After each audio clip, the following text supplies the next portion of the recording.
আমি যে তিনটি হাদিস আপনাদের সম্মুখে পাঠ করেছি, ধারাবাহিকতার দিক থেকে দ্বিতীয় নাম্বার হাদিসের অনুবাদ দিয়ে আমি আপনাদের সম্মুখে আলোচনা শুরু করছি। রাসূলুল্লাহ সাল্লাল্লাহু আলাইহি ওয়াসাল্লাম ইরশাদ করেন,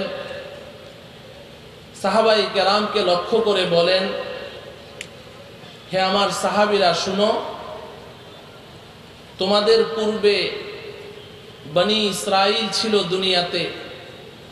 তারা আপোষের মধ্যে ঝগড়া বিবাদ, মতানৈক্য, ইখতিলাফ করে করে বিভিন্ন দল উপদলে বিভক্ত হয়ে গিয়েছিল। তারা এতটাই ছিন্ন বিচ্ছিন্ন হয়ে গিয়েছিল যে তাদের মধ্যে দল উপদল সৃষ্টি হতে হতে হতে হতে এক পর্যায়ে তারা ৭২টি দলে বিভক্ত হয়ে গিয়েছিল। নবীজি সাল্লাল্লাহু আলাইহি ওয়াসাল্লাম বলেন, আমার উম্মতের মধ্যেও এক সময় এমন ইখতিলাফ, মতানৈক্য, ঝগড়া বিবাদ হতে থাকবে। ছোট্ট ছোট্ট কারণ, ছোট্ট ছোট্ট কথায় তারা আপোষের ঐক্য এবং ইত্তেফাককে বিনষ্ট করে তাদের মধ্যে এমন দল উপদল সৃষ্টি হতে থাকবে। এক পর্যায়ে তারাও এভাবে ছিন্ন বিচ্ছিন্ন হতে হতে ছোট ছোট দল উপদলে বিভক্ত হতে হতে এক পর্যায়ে আমার উম্মত ৭৩ দলে বিভক্ত হবে। নবীজি বলেন, এই ৭৩টি দলের মধ্যে ৭২টি দল যাবে জাহান্নামে, একটি মাত্র দল যাবে জান্নাতে। মুহতারাম হাজরিন, এখানে অধিকাংশ শ্রোতাই উলামা, তলাবা আর বাকি যারা আছেন তারা উলামায়ে কেরামের দীর্ঘ সোহবত ইয়াফতা। সব কথা খুলে বলার প্রয়োজন আমি মনে করছি না। আপনারা সকলেই জানেন, যাদেরকে খেতাব করে, যাদেরকে সম্বোধন করে নবীজি এই ঘোষণাটি দিয়েছিলেন, সেই সকল মহান সাহাবায়ে কেরাম তারা কিন্তু ৭৩ দলে বিভক্ত হননি। হয়েছিলেন নাকি? সাহাবায়ে কেরাম ৭৩ দলে বিভক্ত ছিলেন না। তাহলে নবীজি এই হাদিসে কাদের কথা বলেছেন? নবীজি একটি ভবিষ্যৎবাণী করেছেন যে আমার উম্মতে এক সময়, এমন একটা সময় আসবে যে তারা এভাবে বিভিন্ন দল উপদলে বিভক্ত হবে। আমি কোরআন ও হাদিসের, কোরআন ও সুন্নাহর একজন আদনা তালিবুল ইলম হিসেবে, একজন নগণ্য ছাত্র হিসেবে আমার কাছে খুব মনে হয়, বারবার মনে হয়, নবীজি উম্মতের যেই বিভীষিকাময় সময়ের কথা, যেই নাজুক ওয়াক্তের কথা, যেই ভয়ানক সময় এবং বিভৎস চিত্রের কথা এই হাদিসে ভবিষ্যৎবাণী করেছেন যে উম্মতের কেউ কারো উপরে আস্থা রাখবে না। উম্মত শুধু উদ্ভ্রান্তের মতো, বিভ্রান্তের মতো শুধু এদিক সেদিক ছুটাছুটি করতে থাকবে, কেউ কাউকে মানবে না, সবাই নিজেকে হক মনে করবে। এইভাবে দলাদলি করতে করতে ৭৩ দলে বিভক্ত হবে। এর চেয়েও ভয়ের ব্যাপার হলো ৭২টি দলই জাহান্নামী হবে। এই যে একটি বিভৎস চিত্র নবীজি এই হাদিসে অঙ্কন করেছেন, এই যে একটি ভবিষ্যৎ চিত্রের কথা নবীজি সাহাবায়ে কেরামের সামনে ঘোষণা করেছেন, আমার মনে হয় আমি আপনি বর্তমান সময় নবীজির ওই ভবিষ্যৎবাণীর ওই সময়টি পার করছি। বর্তমান সময়ে আমাদের অবস্থা এমন যে আমরা সিদ্ধান্ত নিতে পারছি না আমার জীবন তরি কোন মাঝির হাতে আমি ছেড়ে দেব, আমি কাকে ফলো করব, কার পেছনে আমি ছুটব, কার পরামর্শে আমি চলব। আমরা একটি নন ডিসিশন এবং সিদ্ধান্তহীনতায় ভুগছি। বিশেষ করে আমার ওই সকল জেনারেল শিক্ষিত ভাইয়েরা যাদের কাছে ওই কোষ্ঠী পাথর নেই, যেই কোষ্ঠী পাথরে ঘষা দিলে খাঁটি সোনা আর ভেজাল সোনায় পার্থক্য করা যায়, যাদের কাছে ওই রাডার মেশিন নেই, যেই রাডার মেশিনে হক আর বাতিল ধরা পড়বে, আমার ওই সকল জেনারেল শিক্ষিত ভাইয়েরা যারা দ্বীনের উপরে চলতে চান, যারা নিজেকে একজন খাঁটি মুসলিম হিসেবে পরিচালিত করতে চান, যারা রাসূলের সুন্নাহ অনুযায়ী জীবন যাপন করতে চান, যারা সত্যের সন্ধানী, আমার ওই সকল জেনারেল শিক্ষিত ভাইয়েরা আছেন আরো বিপদে। তারা সিদ্ধান্ত নিতে পারছেন না যে আমার কাছে তো কোষ্ঠী পাথর নেই, আমার কাছে তো ওই রাডার মেশিন নেই, অতএব এমন ব্যক্তি কে, এমন গোষ্ঠী কারা, এমন দল, এমন জামাত কোন জামাত, যেই জামাতের হাতে ওই কোষ্ঠী পাথর আছে, যেই পাথরে ঘষা দিলে হক আর বাতিলে পার্থক্য করা যায়, যেই রাডার মেশিনে সত্য আর মিথ্যা ধরা পড়ে যায়, এই জামাতকে তারা খুঁজে বের করতে পারছে না, এই ব্যক্তিকে তারা খুঁজে বের করতে পারছে না। এই কারণে আমার ওই সমস্ত জেনারেল শিক্ষিত ভাইয়েরা আজকে আমার আলোচনার মুখাতাব, এবং আজকে আমার এই আলোচনা আমি তাদেরকে উদ্দেশ্য করে বলছি। উলামায়ে কেরামের সামনে কথা বলার মতো যোগ্যতা আমার নেই, আমি তো তাদের সামনেই কথা বলতে চাই। আমি ওই সমস্ত ভাইদেরকে আজকে সম্বোধন করে বারবার বলছি, আমি আপনাদের সম্মুখে আজকে এই বিষয়টি সংক্ষেপে তুলে ধরতে চাই যে এখন আমি কার কথা শুনবো, কার পেছনে চলবো, কার সিদ্ধান্ত অনুযায়ী আমার জীবনটাকে আমি পরিচালিত করব।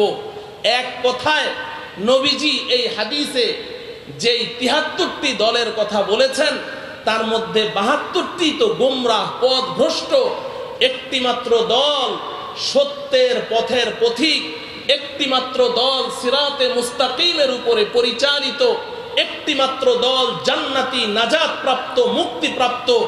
এবং অপর হাদিসে যেই হাদিসটি আমি শুরুতে তেলাওয়াত করেছি, পাঠ করেছি, নবীজি বলেন লা তাযালু তাইফাতুম মিন উম্মতি মানসুরিনা আলাল হক লা ইয়াদুররুহুম মান খাযালাহুম হাত্তা তাকুমাস সাআহ। নবীজি বলেন আমার উম্মতের একটি জামাত সর্বদা সর্বযুগে এই পৃথিবীতে থাকবে, ভূপৃষ্ঠে থাকবে, বিদ্যমান থাকবে, কোনো সময় এরা একেবারেই নিশ্চিহ্ন হয়ে যাবে না। আমার পর থেকে ধারাবাহিকভাবে এই জামাতটি থাকবে, এই জামাতটি হবে সত্যের পথের পথিক, এবং এই জামাতটি আল্লাহর পক্ষ থেকে সাহায্য প্রাপ্ত হবে। কোনো নিন্দুকের নিন্দা, কোনো ভীতি প্রদর্শকের ভয় এবং কোনো লাঞ্ছনাকারীর লাঞ্ছনা এদেরকে হক থেকে সরাতে পারবে না। এই জামাত চলতেই থাকবে, চলতেই থাকবে, বংশ পরম্পরায়, জেনারেশন পরম্পরায়, একের পরে এক, এভাবে প্রত্যেক যুগে এই জামাত সত্যের পথে অটল অনড় অবিচল থাকবে। এইভাবে চলতে চলতে এক সময় কিয়ামত সংগঠিত হয়ে যাবে। মুহতারাম হাজিরিন, ওই জামাত কোনটি? কোন জামাতের কথা নবীজি বলেছে? আমি আজকে কোন দলের দালালি না করে এবং কোন রকমের প্রান্তিকতার শিকার না হয়ে আমি আল্লাহকে হাজির নাজির জেনে যতটুকু আল্লাহ রব্বুল আলামিন আমাকে বুঝার তৌফিক দিয়েছেন, আমি ওই সত্যের সন্ধানী, সত্যের পথের পথিক, ওই ৭৩ দলের একমাত্র হক জামাত, ওই জামাতের পরিচয় আপনাদের সম্মুখে তুলে ধরতে চাই। আল্লাহ রব্বুল আলামিন আমাকে হক কথাগুলো খুলে খুলে বলার তৌফিক দান করুন। মুহতারাম হাজিরিন, যেই হাদিসে নবীজি ৭৩ দলের কথা বলেছেন, ওই হাদিসের শেষাংশে সাহাবায়ে কেরাম এই কথা শুনে ভয় পেয়ে গেলেন, প্রশ্ন করলেন মান হিয়া ইয়া রাসূলুল্লাহ, ওহে আল্লাহর রাসূল, আপনি যে ৭৩ দলের কথা বলেছেন তার মধ্যে ৭২টি দল জাহান্নামী, আমরা ওই ৭২ দলের পরিচয় জানতে চাই না। কারণ আমরা কেউ ওই 72 দলের অন্তর্ভুক্ত হতে চাই না। আপনি শুধু আমাদেরকে ওই একটি দলের কথা বলে দিন, যেই দলটিকে আপনি নাজাত প্রাপ্ত, মুক্তি প্রাপ্ত বলেছেন, যেই দলটিকে আপনি জান্নাতের পথের পথিক বলেছেন। নবীজি সাল্লাল্লাহু আলাইহি ওয়াসাল্লাম জবাব দিলেন, মা আনা আলাইহি ওয়া আসহাবি, আমার সাহাবীরা শুনো, ওই নাজাত প্রাপ্ত, মুক্তি প্রাপ্ত জামাতের পরিচয় হলো আমি এবং আমার সাহাবীরা যেই পথ ও মতের উপরে প্রতিষ্ঠিত আছি, যেই আদর্শের উপরে আছি, আমার এবং আমার সাহাবায়ে কেরামের সুন্নাহ এবং আদর্শকে যেই জামাতটি আঁকড়ে ধরে থাকবে, ওই জামাতটি হবে নাজাত প্রাপ্ত, মুক্তি প্রাপ্ত, আর বাকি 72টি দল সব জাহান্নামে চলে যাবে। মুহতারাম হাজরিন, ঠিক অনুরূপ আরেকটি কথা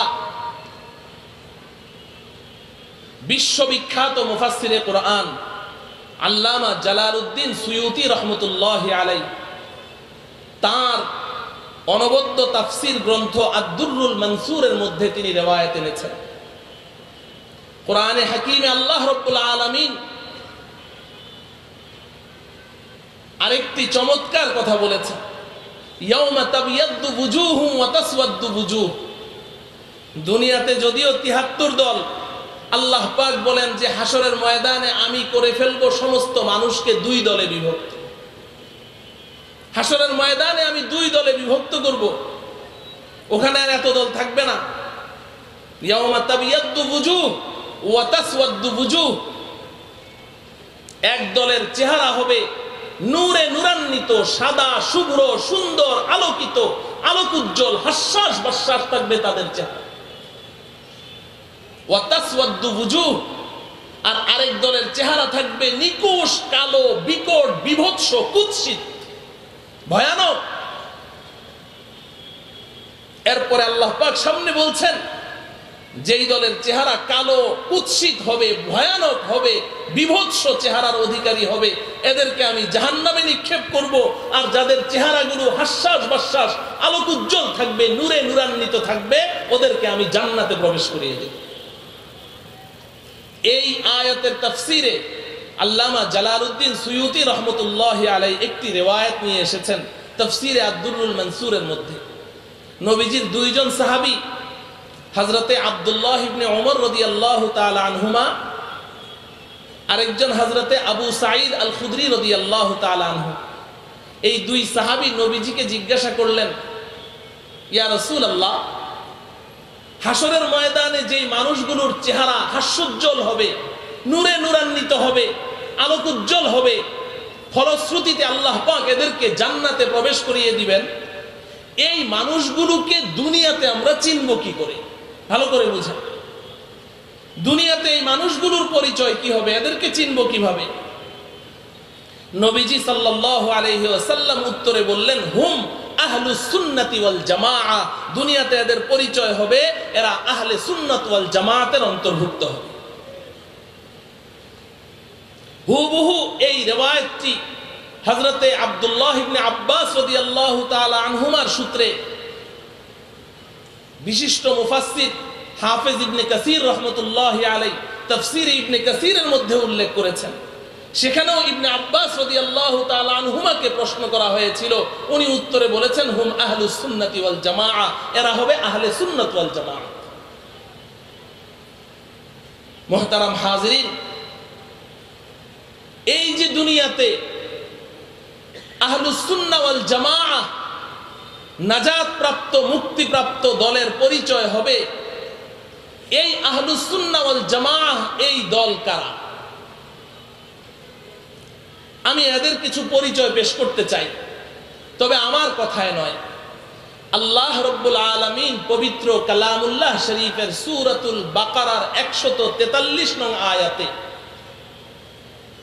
ওই আহলুস সুন্নাহ ওয়াল জামাআহ নাজাত প্রাপ্ত, মুক্তি প্রাপ্ত, এই উম্মতের সাহায্য প্রাপ্ত ওই দলের পরিচয় পেশ করেছে। আল্লাহ পাক বলেন, ওয়াকাযালিকা জাআলনাকুম উম্মাতান ওয়াসাতা, তেমনি এই আখিরি পয়গম্বরের উম্মতেরা, আমি তোমাদেরকে উম্মতে ওয়াসাত হিসেবে সৃষ্টি করেছি। উম্মাতা ওয়াসাত, উম্মতে ওয়াসাত তোমরা, তোমাদের উপাধি হলো তোমরা উম্মতে ওয়াসাত। এবার প্রশ্ন হলো উম্মতে ওয়াসাত অর্থ কি? এখানে আলহামদুলিল্লাহ উলামায়ে কেরামের জামাত, আপনারা জানেন এই শব্দটিকে দুই ভাবে পড়া যায়, ওয়াস্তুন, ওয়াসাতুন। সিনের মধ্যে সাকিন দিয়েও পড়া যায় ওয়াস্তুন। ওয়াস্তুন মানেও ভেতরে, ওয়াসাতুন মানেও ভেতরে, মাঝখানে। ওয়াস্তুন মানেও মধ্যখান, ওয়াসাতুন মানেও মধ্যখান। এই দুটি একই অর্থবোধক, মুতারাদিফুল মানা, কিন্তু কেউ কেউ এটার মধ্যে একটা পার্থক্য করেছে ওয়াস্তুন আর ওয়াসাতুনের মধ্যে। ওয়াস্তুন যদি আপনি সিনের মধ্যে সাকিন দিয়ে পড়েন, ওয়াও সিন জাবার ওয়াস, ত দুই পেশ তুন, ওয়াস্তুন, এটার অর্থ মাঝখান, মধ্যখান। কিন্তু এই ওয়াস্তুন, মধ্যখান, এটার মেসদাক হওয়ার জন্যে, এটার প্রয়োগ ক্ষেত্র হওয়ার জন্যে আমাকে একদম মিডিল পয়েন্টে থাকা জরুরি না। আমি যদি এই মাহফিলের যে কোনো এক কর্নারে বসে আছি, ওই কর্নারে কিংবা এই কর্নারে কিংবা পেছনে, কিন্তু প্যান্ডেলের ভেতরে আছি, তাহলে বলা সহি হয়ে যাবে যে হুয়া ফি ওয়াসতিল ইজলাস, হুয়া ফি ওয়াসতিল মাহফিল। সে মাহফিলের ভেতরে আছে, মাঝখানে আছে, অথচ সে কিন্তু মিডিলে নেই, মধ্যখানে নেই, কিনারায় আছে, কোনো কোনাকানিতে বসে আছে। আপনি বলতে পারবেন হুয়া ফি ওয়াসতিল মাহফিল।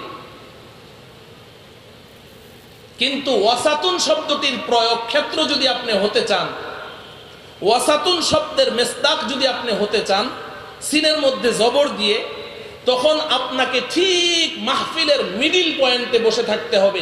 দুই দিকে ট্যাপ ফিতা ধরে মেপে, চারদিকে মেপে মাহফিলের যে মধ্যখান আছে ওখানে যদি আপনি বসে থাকেন, তাহলে বলা যাবে আনতা ফি ওয়াসাতিল ইজলাস, ওয়াসাতিল মাহফিল, আপনি মাহফিলের ওয়াসাতের মধ্যে আছেন। আল্লাহ রাব্বুল আলামিন এই আয়াতে ওয়াস্তুন শব্দ না বলে ওয়াসাতুন বলেছেন। ওয়াকাযালিকা জাআলনাকুম উম্মাতান ওয়াসাতা। আমার প্রিয় বন্ধুগণ, ভালো করে বুঝেন, আমাদের প্রশংসা করতে গিয়ে আমাদেরকে আল্লাহ পাক একটা উপাধি দিতে গিয়ে বললেন তোমরা উম্মতে ওয়াসাত, তোমরা ভারসাম্যপূর্ণ মধ্যম পন্থা অবলম্বনকারী উম্মত। অর্থাৎ তোমরা ডানেও নয় বাঁয়েও নয়, তোমাদের মধ্যে কোনো ইফরাতও নেই, তাফরিতও নেই, তোমাদের মধ্যে কোনো বাড়াবাড়িও নেই, ছাড়াছাড়িও নেই। তোমরা একদম ভারসাম্যপূর্ণ মধ্যম পন্থা অবলম্বনকারী উম্মত। আমি তোমাদেরকে উম্মতে ওয়াসাত হিসেবে ঘোষণা দিলাম। বলেন সুবহানাল্লাহ। আমার প্রিয় ভাই ও বন্ধুগণ, ওয়াসাতুন শব্দের অর্থ যখন মাঝখান বুঝলাম, তো মধ্যখান হওয়ার জন্য শর্ত হলো দুই দিকে কিছু থাকতে হবে, না হলে কি মাঝখান হওয়া যাবে? যদি আঙ্গুল একটি থাকে, আমি বলি বলুন তো দেখি এখানে মাঝখানে কোন আঙ্গুলটি? বলবেন যে আঙ্গুল তো একটা, এখানে মাঝখান হলো কি করে? যদি দেখাই দুইটি আঙ্গুল, বলুন তো এখানে মাঝখানে কোন আঙ্গুলটি? বলবেন যে না, এখানে একটাও মাঝে নেই, দুইটা দুই দিকে আছে। এবার যদি বলি বলুন তো মাঝখানে কোন আঙ্গুলটি, তাহলে বলবেন যে এটা মাঝখানে, ঠিক কিনা? তাহলে মাঝখানে হওয়ার জন্য দুই ধারে দুইটা থাকতে হবে কি হবে না? আমার কথা বুঝে আসে? তাহলে আল্লাহ রাব্বুল আলামিন আমাদেরকে তো মাঝখানের উম্মত বললেন, আল্লাহ পাক তো আমাদেরকে মধ্যম পন্থা অবলম্বনকারী উম্মত বললেন। তো যখন মাঝখানে আমরা আছি, তাহলে বোঝা গেল কোন কোন উম্মত উপরেও আছে, নিচেও আছে, ঠিক কিনা বলেন? যদি দুই ধারে না থাকে, তাহলে আমরা মাঝে হব কি করে? এবার প্রশ্ন হলো দুই ধারে কারা? যদি এই দুই ধারের উম্মতকে আমরা চিনতে পারি, তাহলে মাঝখানে উম্মতে ওয়াসাত, এই উম্মতে ওয়াসাতই হচ্ছে নাজাত প্রাপ্ত, মুক্তিপ্রাপ্ত জামাত। এই উম্মতে ওয়াসাতই হচ্ছে সাহায্যপ্রাপ্ত দল। এই উম্মতে ওয়াসাতই হচ্ছে সিরাতে মুস্তাকিমের পথের পথিক এবং সত্যের পতাকাবাহী জামাত। আমি আজকে এই উম্মতে ওয়াসাতকে আপনাদের সম্মুখে চিহ্নিত করতে চাই, প্রকাশ করতে চাই। আল্লাহ রাব্বুল আলামিন আমাকে তৌফিক দান করেন। মুহতারাম হাজিরিন, এই আয়াতের তাফসীর আপনি যে কোনো গ্রহণযোগ্য তাফসীরের কিতাব খুললেই পাবেন। আমাদের হাতের কাছে তাফসীরে মাআরিফুল কোরআন আছে, সেটা খুলেন, কিংবা অন্য যে কোনো তাফসীরের কিতাব খুলেন, আপনি পাবেন যে আল্লাহ রাব্বুল আলামিন আমাদের প্রশংসা করতে গিয়ে উম্মতে ওয়াসাত কেন বলেছেন। কারণ হলো আমাদের পূর্ববর্তী উম্মত যারা ছিল তাদের মধ্যে দুই রকমের ভ্রান্তি ছিল, দুই রকমের ভ্রান্তি, গুমরাহি, পথভ্রষ্টতা। এক রকমের ভ্রান্তি ছিল পূর্বের উম্মতের এক দল, তারা ইফরাতের শিকার ছিল, বাড়াবাড়ির শিকার ছিল, বাড়াবাড়ি করত। আরেক দলের আরেক প্রকারের ভ্রান্তি ছিল, এক প্রকারের উম্মত ছিল তারা শুধু ছাড়াছাড়ি করত, শিথিলতা করত, চরম শিথিলতা, ছাড় দিত, তাফরিতের শিকার ছিল। আমি ছোট্ট ছোট্ট উদাহরণ দিয়ে বুঝাই। তুরাফুল আশিয়াউ বিআজদাদিহা, আপনি উম্মতে ওয়াসাত বুঝতে হলে দুই ধারের উম্মতকে চিনলেই উম্মতে ওয়াসাত চিনে যাবেন, নাজাত প্রাপ্ত উম্মত চিনে যাবেন। আপনার মুক্তাদা এবং কাদের পেছনে চলবেন তাদেরকে চিনে যাবেন। এক প্রকারের উম্মত ছিল বাড়াবাড়ির শিকার, ইফরাতের শিকার, বাড়াবাড়ি করত। বনি ইসরাইলের মধ্যে কিছু লোক ছিল, তারা আল্লাহ পাকের পয়গম্বরকে সীমাতিরিক্ত সম্মান প্রদর্শন করতে করতে, আল্লাহর পয়গম্বরকে সম্মান প্রদর্শন করতে করতে এতটাই সীমা লঙ্ঘন করে ফেললো যে এক পর্যায়ে তারা ঘোষণা দিল আমাদের এই পয়গম্বর আল্লাহর পুত্র। নাউজুবিল্লাহ বলেন। وقالت اليهود عزير ابن الله وقالت النصارى المسيح ابن الله। আল্লাহ পাক বলেন ইহুদিদের এক দল তারা আমার প্রেরিত পয়গম্বর উজাইরকে তারা ঘোষণা দিল এই উজাইর আল্লাহর পুত্র। খ্রিস্টানরা এক পর্যায়ে হযরতে ঈসা আলাইহিস সালামকে সম্মান করতে করতে এতটাই সীমা লঙ্ঘন করলো, এতটাই ইফরাতের শিকার হয়ে গেল যে এক পর্যায়ে তারা ঘোষণা দিল ঈসা আল্লাহর পুত্র। নাউজুবিল্লাহ বলেন। আপনারা বলেন এটা কি বাড়াবাড়ি নয়? নবী কি আল্লাহর পুত্র হতে পারে? আল্লাহর কোনো সন্তান আছে? লাম ইয়ালিদ ওয়া লাম ইউলাদ। আল্লাহ কাউকে জন্ম দেননি, আল্লাহ কেউ জন্ম দেয়নি, আল্লাহর কোনো সন্তান নেই। আল্লাহর সন্তান নির্ধারণ করার অর্থ হলো পিতা আর পুত্র হামজিন্স হয়, একই জাতের হয়। মানুষের ঘরে মানুষ জন্ম নেয়, পশুর ঘরে পশু জন্ম নেয়, গরুর ঘরে যেই জাত পিতা পুত্র সেই জাতের হয়। তাহলে পয়গম্বরকে যদি আল্লাহর পুত্র বলা হয় এর অর্থ কি? ওই পয়গম্বরকেও তারা খোদা নির্ধারণ করেছে। বাড়াবাড়ি সম্মান প্রদর্শন করতে করতে নবীকে আল্লাহর পুত্র ঘোষণা দিয়ে দিল। আর আরেক দল ছিল ছাড়াছাড়ির শিকার। এই বনি ইসরাইল যারা বাড়াবাড়ির চরম সীমানায় পৌঁছে গেছে, এই বনি ইসরাইলরাই আবার কোন কোন ক্ষেত্রে এতটাই ছাড়াছাড়ির শিকার, এতটাই তাফরিতের শিকার হয়েছে, যেখানে পয়গম্বরকে আল্লাহর পুত্র ঘোষণা করছে সেখানে আবার পয়গম্বর যখন তাদেরকে জিহাদের জন্য আহ্বান করে তখন তারা বলে ইযহাব আনতা ওয়া রাব্বুকা ফাকাতিলা ইন্না হাহুনা কাঈদুন। এই পয়গম্বরে খোদা যান, আপনি আপনার খোদাকে নিয়ে জিহাদ করেন, আমরা যাব না, আমরা এখানে বসে আছি। বলেন এটা তাফরিত এবং ছাড়াছাড়ি কিংবা শিথিলতা কিনা বলেন?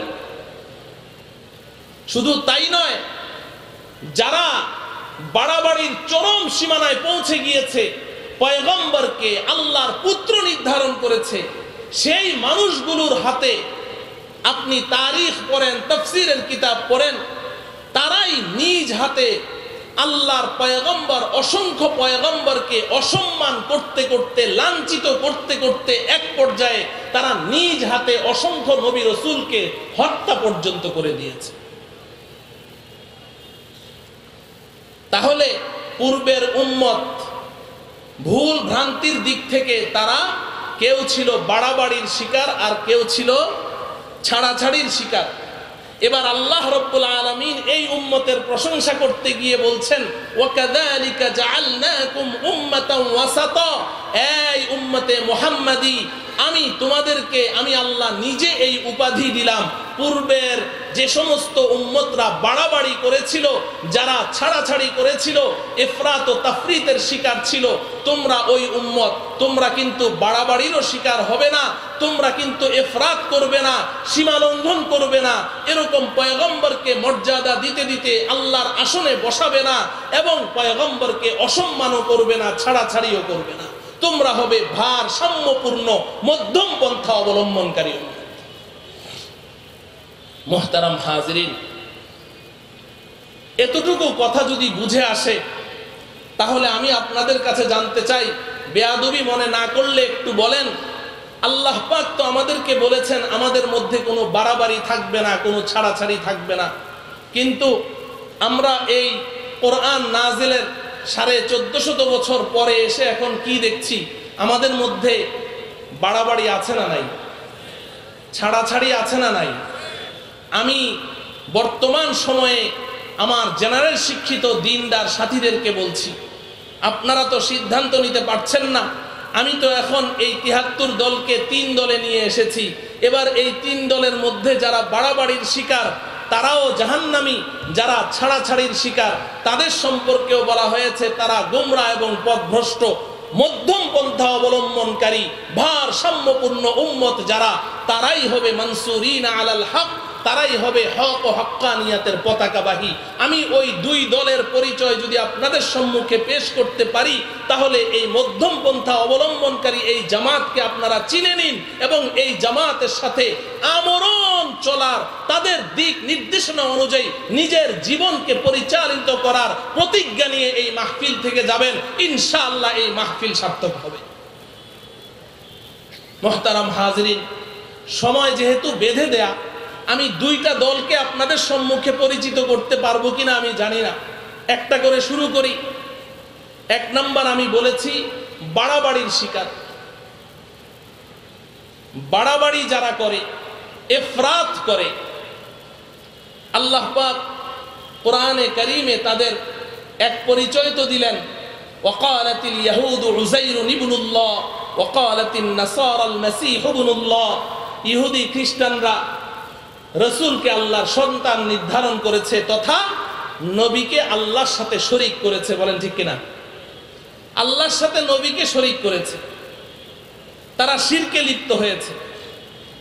আল্লাহ রাব্বুল আলামিন তাদের আরো পরিচয় কোরআনে কারীমে পেশ করেছেন, ইত্তাখাযু আহবারহুম ওয়া রুহবানাহুম মিন দুনিল্লাহ।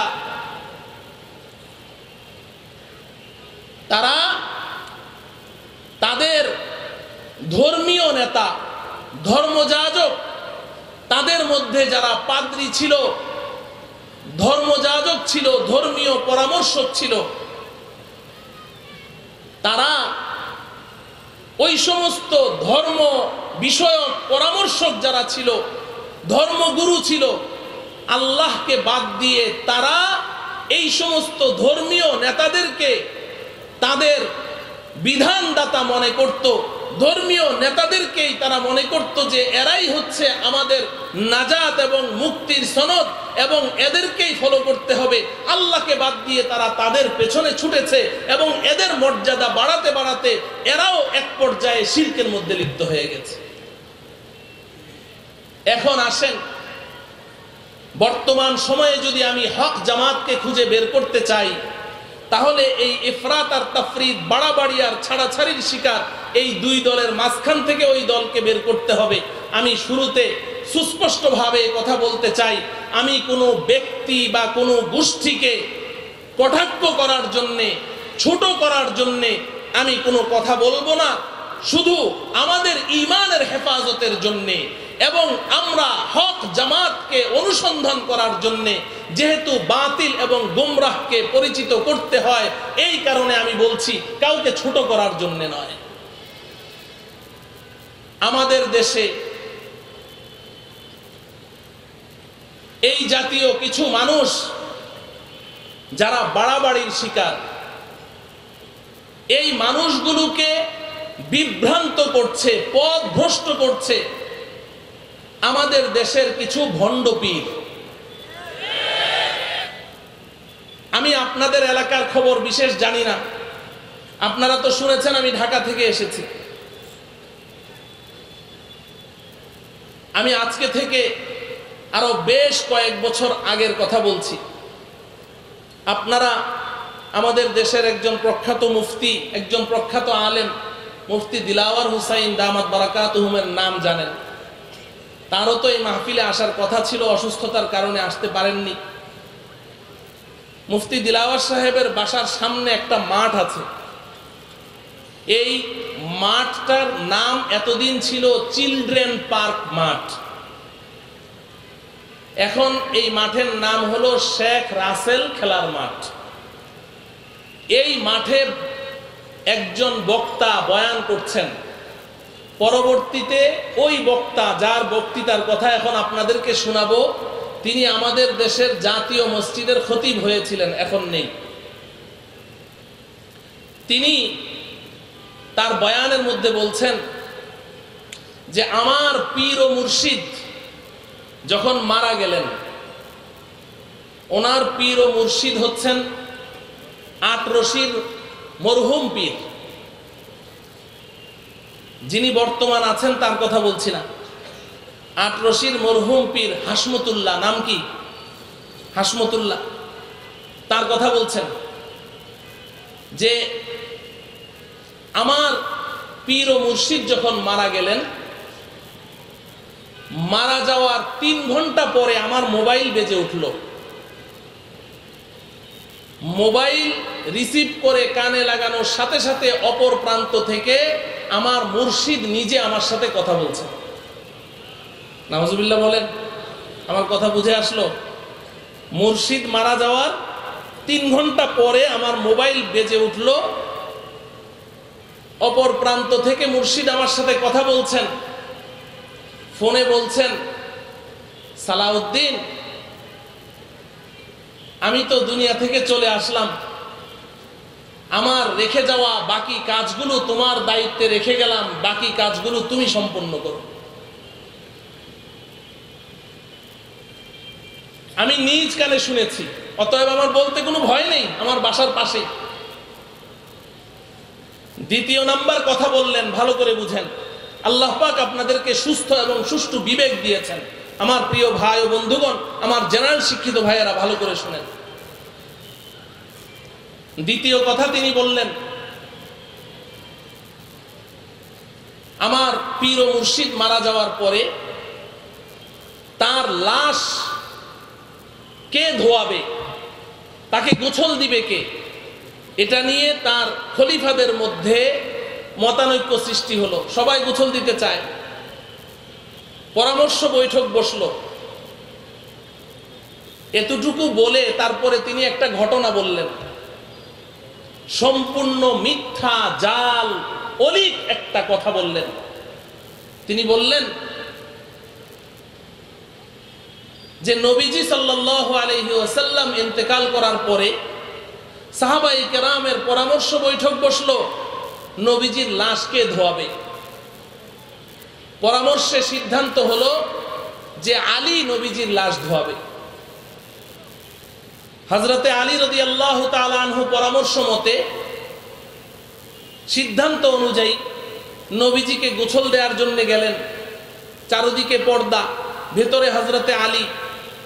এখন হযরতে আলী সিদ্ধান্তহীনতায় ভুগছেন যে নবীজির লাশ যে আমি ধোয়াবো, গোসল দিব, নবীজির শরীরে যে পোশাক আছে, নবীজির এই লেবাস মোবারক সহই তাকে গোসল দিব, নাকি লেবাস খুলে খালি শরীরে তাকে গোসল দিব। হযরতে আলী কোনো সিদ্ধান্ত নিতে পারছেন না। আপনারা মুবতাদা খবর ঠিক রাখবেন। ওই লোকের কথা শোনাচ্ছি আমি কোনো হাদিস শোনাচ্ছি না, ঠিক আছে তো? তো সে বলছে যে হযরতে আলী দাঁড়িয়ে খুব বিব্রত বোধ করছেন যে এখন আমি কি করব, নবীজিকে কিভাবে গোসল দিব। এই যখন তার অবস্থা, কোনো সিদ্ধান্ত নিতে পারছেন না, হঠাৎ করে হযরতে আলী নবীজির দিকে তাকিয়ে আছেন আর দেখছে যে নবীজি মিটমিট করে হাসছেন আর বলছেন, আলী আমার কাপড়ের উপর দিয়ে আমাকে গোসল দিয়ে দাও। নাউজুবিল্লাহ বলেন। এমন একটি মিথ্যা ঘটনা বলে, ভালো করে বুঝেন, আমি তার শব্দে শব্দে আপনাদেরকে বয়ান করছি। এই ঘটনাটি বলে এবার বলছে ঠিক তদ্রুপ, এই ঘটনা বলে এরপরে বলছেন ঠিক তদ্রুপ আমার পীর ও মুর্শিদ যখন মারা গেল, মারা যাওয়ার সাথে সাথে খলিফারা বসে সিদ্ধান্ত নিল যে আমাদের মুর্শিদের প্রধান খলিফা সালাউদ্দিন সাহেব তাকে গোসল দিবে। তা আমি গোসল দিতে গেলাম আমার মুর্শিদ কেবলাকে।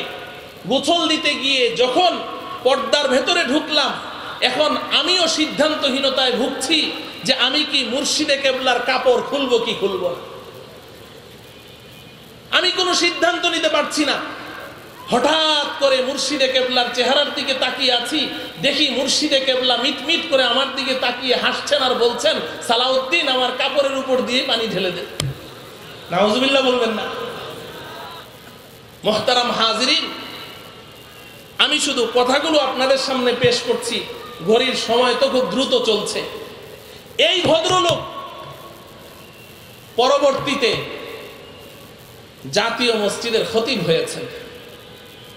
জাতীয় মসজিদের খতিব হওয়ার পরে তিনি কোনো একদিন জুমার খুতবায় তিনি ঘোষণা দিলেন যে আমি যখন এই মসজিদের মিম্বারে এসে জুমার খুতবা দেই, যখন এসে আমি মিম্বারে বসি, ওই সময় নবীজি এসে এখানে সশরীরে হাজির হয়ে যায়।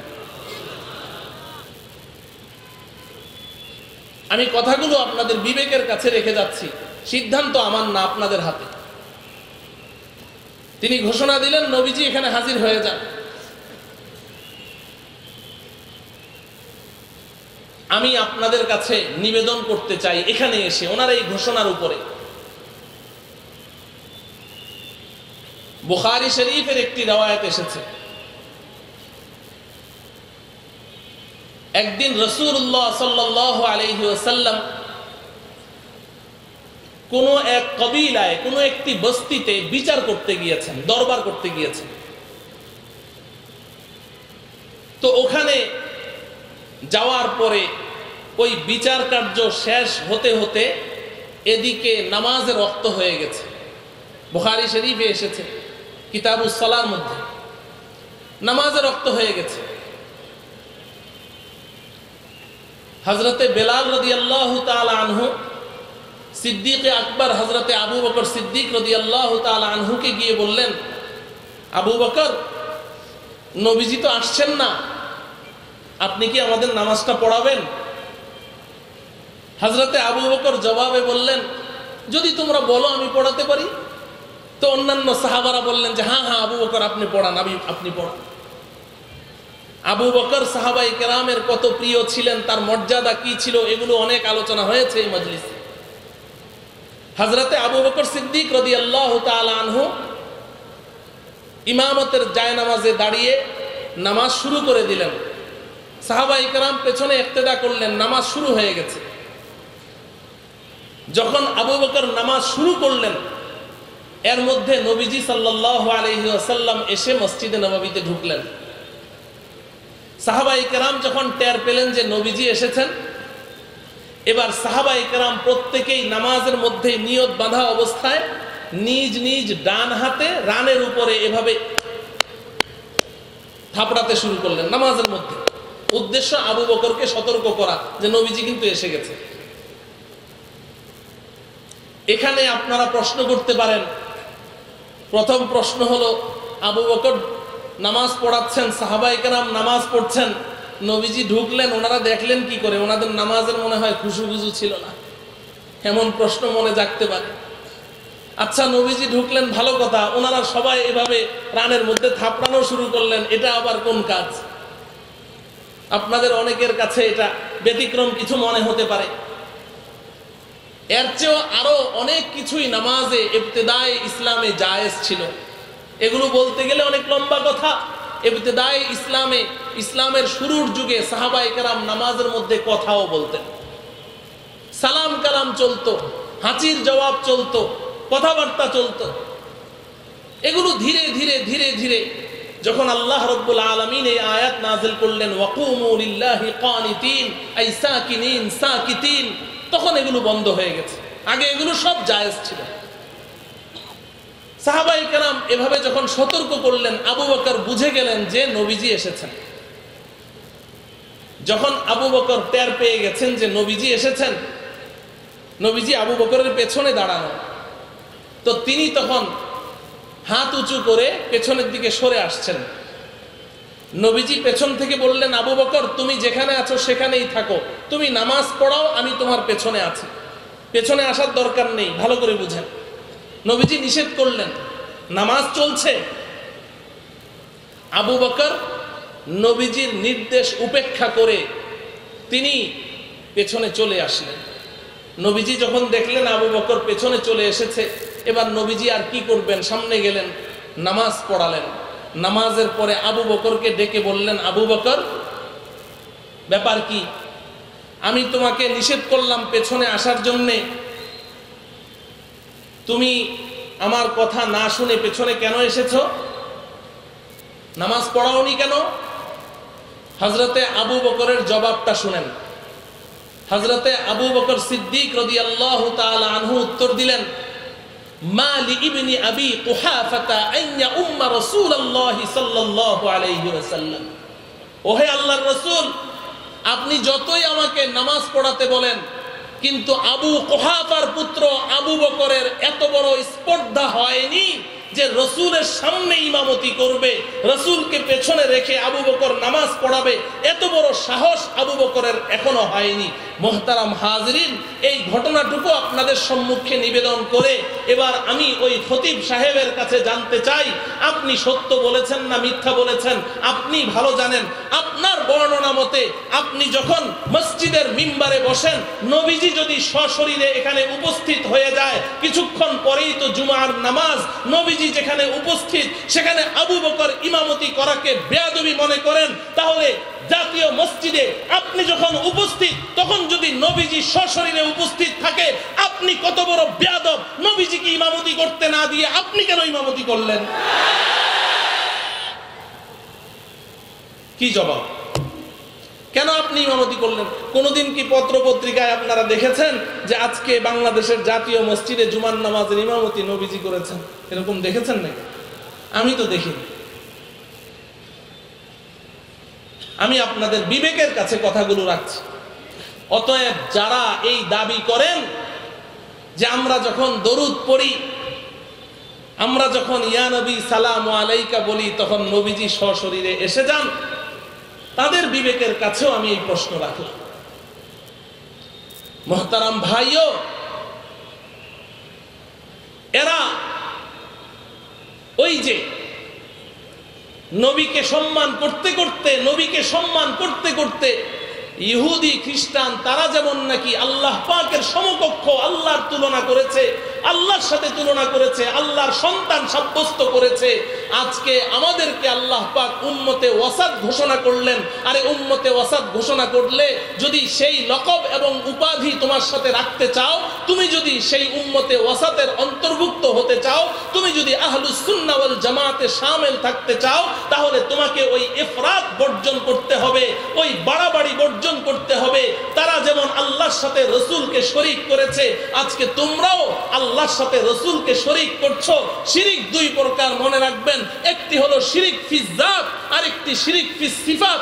একটি তো আল্লাহর সত্তার সাথে শরীক করা, আরেকটি হলো আল্লাহ পাকের প্রাইভেট কিছু সিফাত আছে, আল্লাহ পাক ফর এক্সেপশনাল ফর আল্লাহ, আল্লাহর জন্য এটা খাস। এই সিফাত, এই গুণ, এই বৈশিষ্ট্য আল্লাহ পাক কোনো মাখলুককে দান করেননি। কিছু সিফাত, কিছু গুণ আল্লাহ পাক নিজের জন্য বরাদ্দ রেখেছেন। যেমন আল্লাহ পাক সর্বশ্রোতা, সব শুনেন, সব শুনেন। আল্লাহ পাক সর্বদ্রষ্টা, আল্লাহ সব দেখেন, সব দেখেন। আল্লাহ পাক সর্বজ্ঞানী, সব কিছু জানেন। তেমনি আল্লাহ পাকের একটি বিশেষ গুণ হলো আল্লাহ পাক সর্বত্র বিরাজমান, সব জায়গায় আল্লাহ হাজির ও নাজির, সব জায়গায় উপস্থিত। এটা আল্লাহ পাকের শুধুমাত্র আল্লাহর বৈশিষ্ট্য। কোন মাখলুকের মধ্যে আল্লাহ পাক এই সিফাত সৃষ্টি করেননি। এবার আপনি যদি কোনো মাখলুককে, সে যতই সম্মানিত হোক, আপনি যদি তাকে ওই গুণে গুণান্বিত মনে করেন, আল্লাহর গুণে তাকে গুণান্বিত মনে করেন, তাহলে আপনিও শিরিকের মধ্যে লিপ্ত হন, আপনিও শিরিকের মধ্যে লিপ্ত হন। মুহতারাম হাজরিন, আমাদের দেশে আরেকটা বাঘ আছে, বাঘ। প্রথম শব্দটা বললাম না, পরের শব্দটা বললাম, বাঘ। বাবে রহমত। তো ওই বাবে রহমতের নাম আমি দিয়েছি বাবে গজব।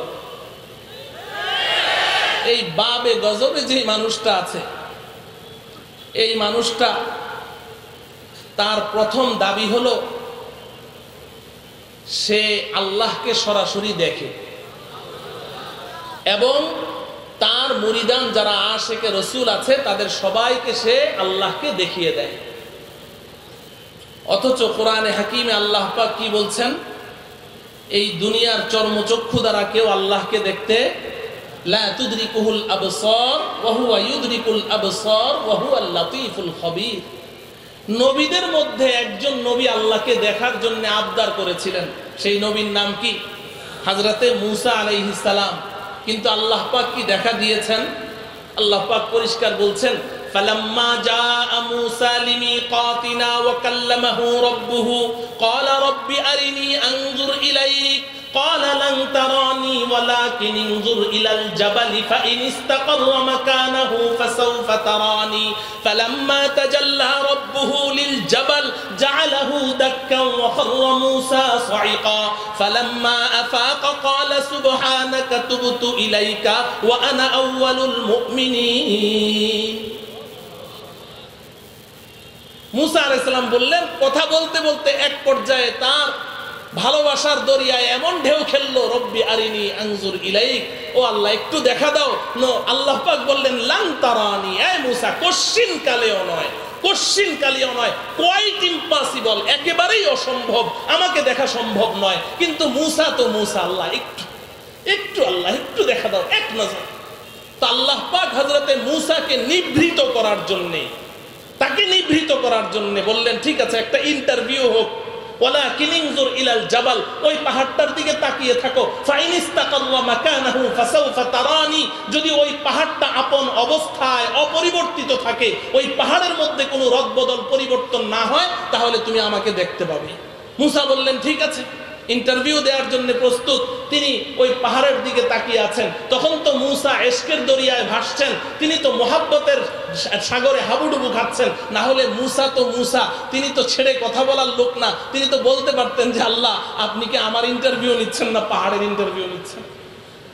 আপনি বলছেন পাহাড় যদি অপরিবর্তিত হয় তাহলে দেখা দিবেন না, আমার কি দোষ, পাহাড় পরিবর্তন হইল কি হইল না, এই কথাটাও তার বলার খেয়াল নেই। তিনি তাকিয়ে আছেন, কারণ তখন তো তার ইশক এবং মুহাব্বতের দরিয়ায় তিনি হাবুডুবু খাচ্ছেন। তিনি পাহাড়ের দিকে তাকিয়ে আছেন। ফালাম্মা তাজাল্লা রাব্বুহু লিল জাবাল জাআলাহু দাক্কা ওয়া খাররা মূসা সাইকা। আল্লাহ রাব্বুল আলামিন তার নূরের তাজাল্লির একটা ফোঁটা ওই পাহাড়ের উপরে ছেড়ে দিলেন। তাফসীরে মাজহারি আপনি খুলে দেখবেন, আল্লামা সানাউল্লাহ পানিপতি রাহমাতুল্লাহি আলাইহি লিখেছেন, একটা শুয়ের পাছার মধ্যে যে ছিদ্রি, ওই ছিদ্রি দিয়ে যতটুকু রহমত আসা সম্ভব, এর ৭০,০০০ ভাগের ১ ভাগ রহমত আল্লাহ পাক ওই দিন ওই পাহাড়ের উপরে ছেড়েছিলেন। জাআলাহু দাক্কা ওয়া খাররা মূসা সাইকা, পাহাড়টা একেবারে জমিনের সাথে মিশে গেল। মূসা বেহুশ হয়ে পড়ে গেলেন। যখন হুঁশ ফিরে আসলো, এবার বলছেন, ইন্নী তুবতু ইলাইকা ওয়া আনা আউয়ালুল মুমিনিন। আল্লাহ তওবা তওবা তওবা, আমি আর আপনাকে দেখতে চাই না, আমি এই দুনিয়াতে দেখার দাবি করব না, এটা অন্যায় দাবি, আমি ঈমান আনছি আপনি আছেন। হযরতে মূসার দরখাস্ত আল্লাহ পাক কবুল করলেন না, দেখা দিলেন না। কিন্তু এই ভণ্ড বেঈমান বলে সে আল্লাহকে দেখে, তার মুরিদানদেরকেও দেখে। মুহতারাম হাজরিন, সর্বশেষ আরেকটা কথা বলে, আমি হয়তো 2 মিনিট সময় বেশি হয়ে যাবে, আরেকটা বলছি। তিনি তার আরেকটা বইয়ের মধ্যে লিখেছেন, বইটার নাম হলো রসুল কি সত্যি গরিব ছিলেন? বইয়ের নাম একটা প্রশ্নবোধক চিহ্ন, রসুল কি সত্যি গরিব ছিলেন? এই বইয়ের মধ্যে সে লিখছে, আমি একদিন স্বপ্নে দেখি আমি ফরিদপুর যাই। কোথায় যায়? কিরে ভাই, আশেকে রসুল যে যার প্রেমিক সে স্বপ্নে তো তার কাছে যাবে। তুমি যদি মদিনার রসুলের প্রেমিক হও, তুমি মদিনায় না গিয়ে ফরিদপুর কেন যাও? বুঝা গেল দাল মে কুছ কালা। ফরিদপুর কেন যায় জানেন? বলবো, ফরিদপুর ওনার শ্বশুর বাড়ি। ফরিদপুর কি শ্বশুর বাড়ি? আপনারা অনেকেই জানেন না। ফরিদপুর ওই যে চন্দ্রপাড়া, নাম শুনেছেন? এই চন্দ্রপাড়ার মরহুম পীর আবুল ফজল, এই আবুল ফজলের মেয়ের জামাই উনি একজন, মাশাআল্লাহ ওনার সাথে পুরোপুরি ভাবে মিল আছে। আমাদের ফার্ম গেটে আরেকজন আছেন সাহিবুল বাতান ওয়াল বাদান, এই কুতুববাগ। এই দুজন কিন্তু আপন ভাইরা। দুজন কি আপন ভাইরা? ঠিক আছে, শ্বশুর বাড়িতে যাইতেই পারে স্বপ্নে। এখন সে লিখছে, পথিমধ্যে দেখি আমি একটা সুন্দর বাগান। বাগানটা দেখে আমি এতটাই মুগ্ধ হলাম, বাগানে ঢুকতে বাধ্য হলাম। ঘুরে ঘুরে দেখছি বাগানটা অনেক সুন্দর, কিন্তু ঘুরতে ঘুরতে এক কর্নারে দেখি একটা মাছবালা, একটা ডাস্টবিন, ময়লার স্তূপ। দেখে আমার মনটা খারাপ হয়ে গেল। এত সুন্দর বাগানের কর্নারে এরকম ময়লার স্তূপ। আমি এগিয়ে গেলাম, ময়লার স্তূপের উপরে গিয়ে দেখি, নাউযুবিল্লাহি মিন যালিক, আমার বলতেও এখন শরীর কাঁপছে। ওই ময়লার স্তূপের উপরে গিয়ে দেখি আমাদের নবীজির মৃতদেহ বিবস্ত্র অবস্থায় পড়ে আছে। একটি পা এরকম সোজা, আর একটি পা এরকম হাঁটু ভাঙা অবস্থায় শুয়ে আছে। আমি গিয়ে আমার ডান হাত ওই বাঁকা হাঁটুটার উপরে রাখলাম। আমার হাত রাখা মাত্রই নবীজির দেহে প্রাণ ফিরে এলো। নাউযুবিল্লাহ বলবেন। নবীজি এবার আমার দিকে তাকিয়ে বলছে, হে মুহাম্মাদি ইসলামের ধারক বাহক, তুমি আমার রেখে যাওয়া ইসলামকে পুনর্জীবন দান করেছো। মোহতারাম হাজরিন, এখানে এসে আমি দুটো কথা বলেই শেষ করছি। প্রথম কথা হলো, তারিখে মুহাম্মদ ইবনে ইসহাক একটি কিতাবের নাম, প্রাচীনতম একটি তারিখের কিতাব। তারিখে মুহাম্মদ ইবনে ইসহাক, ইমাম মুহাম্মদ ইবনে ইসহাক থেকে ইমামে বুখারীও রিওয়ায়াত গ্রহণ করেছেন। মুহাম্মদ ইবনে ইসহাক রাহমাতুল্লাহি আলাইহি তার তারিখের কিতাবের মধ্যে লিখেছেন, আমাদের সন্তানরা যেভাবে মাতৃগর্ভ থেকে দুনিয়াতে আসে, এরা কি পায়জামা পাঞ্জাবি টুপি পাগড়ি মাথায় দিয়ে আসে না ল্যাংটা হয়ে আসে? হ্যাঁ হ্যাঁ, ওই কিতাবের মধ্যে আছে আল্লাহ রাব্বুল আলামিন আমাদের নবীজিকে মা আমেনার গর্ভ থেকে যখন দুনিয়াতে পাঠিয়েছেন, তখন আল্লাহ পাক কুদরতি ভাবে নবীজির সতর ঢাকা অবস্থায়, পোশাক পরিহিত অবস্থায় দুনিয়াতে পাঠিয়েছেন।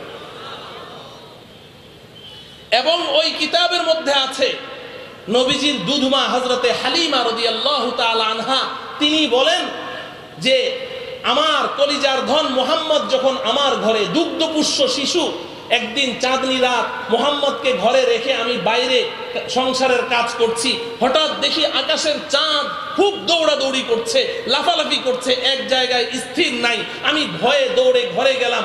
ঘরে গিয়ে দেখি আমার সেই মুহাম্মদ কলিজার ধন দুগ্ধপুষ্য শিশু শুয়ে হাত পা এভাবে নাড়াচাড়া করছে। জানালা দিয়ে চাঁদের আলো ভিতরে ঢুকে করে দেখলাম মুহাম্মদের হাত যেদিকে যায় চাঁদটা লাফ দিয়ে ওদিকে চলে যায়। এরপর তিনি যে কথা বলেছেন, হযরতে হালিমা বলেন, মাঝে মধ্যে আমি তো আমার এই মুহাম্মাদের গায়ের উপরে পাতলা একটা কাপড় দিয়ে সব সময় ঢেকে রাখতাম। মাঝে মধ্যে তার হাত পা নাড়াচাড়ার কারণে অনেক সময় কাপড়টা হাঁটুর উপরে উঠে যেত।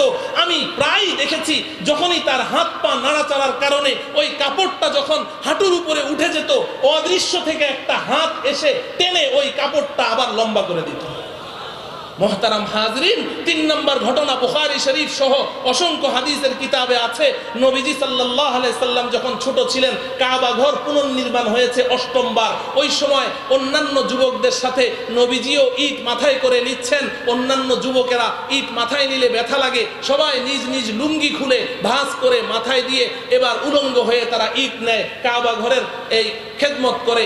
নবীজি তো তার লুঙ্গি খুলেন না। চাচা আব্বাস এসে বললেন, ভাতিজা তোমার বন্ধুরা সবাই লুঙ্গি খুলে মাথায় দিয়েছে, কত আরামে ইট নিয়ে যাচ্ছে, তুমি খালি মাথায় কেন তুমি ইট নাও, তোমার লুঙ্গিটাও খুলো।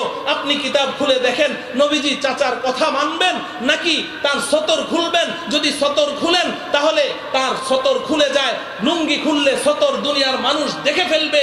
আর যদি তিনি সতর না খুলেন চাচার সাথে বেয়াদবি হয়ে যায়। তিনি এভাবে এই দুদুল্যমান অবস্থায় ঘামতে ঘামতে বেহুশ হয়ে জমিনে পড়ে গেছেন। মুহতারাম হাজরিন, আমি বলতে চাই জন্মের সময় কুদরতি ভাবে কাপড় পরিহিত অবস্থায়, পোশাক পরিহিত অবস্থায়, সতর ঢাকা অবস্থায় দুনিয়াতে পাঠিয়ে জন্মের সময় আল্লাহ পাক যার সতর দুনিয়াবাসীকে দেখতে দিলেন না, দুগ্ধপুষ্য শিশু থাকাকালীন হযরতে হালিমার ঘরে থাকা অবস্থায় ফেরেশতা জিবরাইলের মাধ্যমে টেনে টেনে যার কাপড় সোজা করে দিয়েছেন, বাইতুল্লাহ নির্মাণের সময় বেহুশ করে জমিনে ফেলে দিয়ে যার সতরের আল্লাহ পাক হেফাজত করেছেন, এই কুলাঙ্গার বেঈমান বলছে তাকে বিবস্ত্র অবস্থায় সে দেখেছে।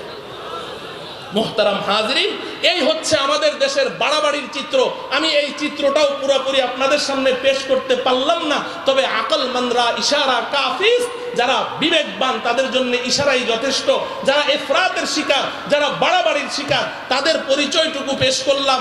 এই বাড়াবাড়ির শিকার যত দল আছে, যত জামাত আছে, এদের থেকে আমাদের বেঁচে চলতে হবে, ঈমান বাঁচাতে হবে।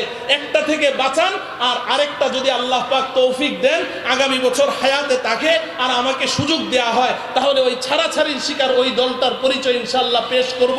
আল্লাহ রাব্বুল আলামিন ইফরাত এবং তাফরিদ থেকে বেঁচে উম্মতে ওয়াসাত এবং এই হক ও হক্কানিয়াতের জামাত, সর্বশেষ আমি বলেই ফেলি, আমার লোভ সামলাতে পারছি না, হক এবং হক্কানিয়াতের জামাতের পরিচয় এক কথায় আমি বলছি, বর্তমান বিশ্বের শ্রেষ্ঠ আলেমে দ্বীন শাইখুল ইসলাম আল্লামা তাকি উসমানী দামাত বারাকাতুহুম, ওনার রেফারেন্সে আমি বলছি। আমি ছোট মানুষ, এত বড় কথা বলার আমার সাহস নেই। তিনি বলেছেন, मैं पहले तकलीदन कहता था, मैं पहले तकलीदन कहता था, अब पूरी दुनिया सफर करने के बाद बसीरत के साथ कहता हूँ, उलमाए देवबंद ही हक पर है, उलमाए देवबंद ही हक पर है। শাইখুল ইসলাম আল্লামা তাকি উসমানী বলেন যে আমি তো আগে বড়দের কাছে শুনে শুনে বলতাম, না বুঝেই বলতাম, এখন গোটা বিশ্ব সফর করার পরে আমি বুঝে শুনে বলছি, দুনিয়াবাসীকে এই মেসেজ দিচ্ছি, বর্তমান বিশ্বে উম্মতে ওয়াসাত এবং হক ও হক্কানিয়াতের জামাত যাদের হাতে আমার জীবন তরি আমি ছেড়ে দিতে পারি, এই জামাতের নাম হলো উলামায়ে দেওবন্দ। আল্লাহ রাব্বুল আলামিন আমাদের সকলকে আমরণ এই জামাতের সাথে চলার তৌফিক দান করুন। ওয়া সাল্লাল্লাহু তাআলা আলা সাইয়্যিদিনা মুহাম্মদ ওয়া আলা আলিহি ওয়া আসহাবিহি আজমাইন। আসসালামু আলাইকুম ওয়া রাহমাতুল্লাহি ওয়া বারাকাতুহু।